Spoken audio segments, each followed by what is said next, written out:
Hi guys, welcome back to my channel. আজকে আমি একটু স্বাদ বদল করলাম।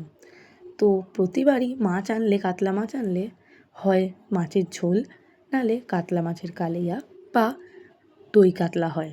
তাই এইবারে একটু স্বাদ বদল করলাম। আজকে বানাচ্ছি সর্ষে কাতলা। তো চলো তোমাদেরকে রেসিপিটা আমি শেয়ার করি। প্রথমে মাছগুলোকে আমি ভালো করে ধুয়ে নিয়েছি। তারপরে তার মধ্যে নুন, হলুদ দিয়ে মাখিয়ে নিলাম। আমি না কাজের থেকে বেশি জিনিস ফেলি। দেখো, হলুদটাই যেমন আমি একটুকু ফেলে দিয়েছি। যাই হোক, এরকম 5 থেকে 10 মিনিট রেখে দেবো আমি। তারপরে মিক্সির জারে নিলাম কালো সর্ষে আর সাদা সর্ষে। আমি এখানে 3 চামচ ব্যবহার করেছি। তোমরা প্রায় চাইলে 2 থেকে 3 চামচ ব্যবহার করতে পারো। তারপরে দিয়ে দিলাম 1.5 চামচের মতো নুন, আর দিচ্ছি 6 থেকে 7টা কাঁচা লঙ্কা। লঙ্কাগুলো অত ঝাল নেই বলে আমি এখানে মাত্র 7টা লঙ্কা ব্যবহার করেছি। তারপরে মিক্সিতে একটু একটু করে জল দিয়ে পেস্ট করে নিতে হবে। 2 থেকে 3 বার প্রায় পেস্ট করতে হবে। দেখো, যাতে এরকমভাবে পেস্ট হয়ে যায়।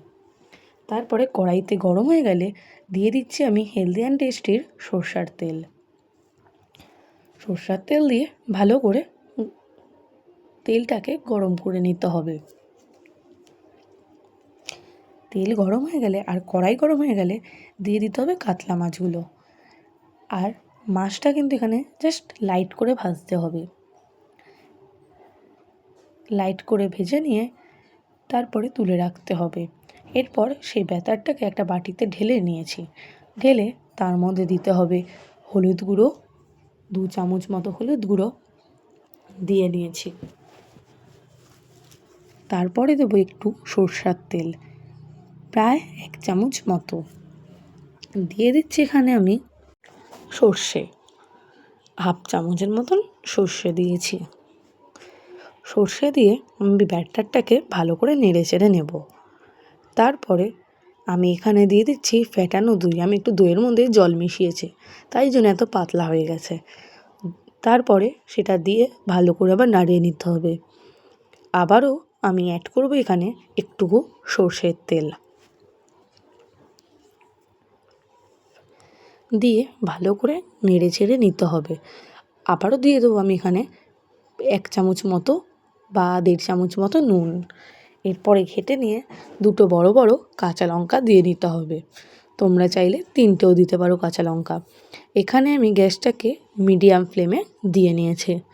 তারপরে কড়াই থেকে সেই মাছের তেলটা তুলে নিয়ে যেইটুকু তেল থাকবে তার মধ্যে আমি সেই মিশ্রণটাকে ছেড়ে দিলাম।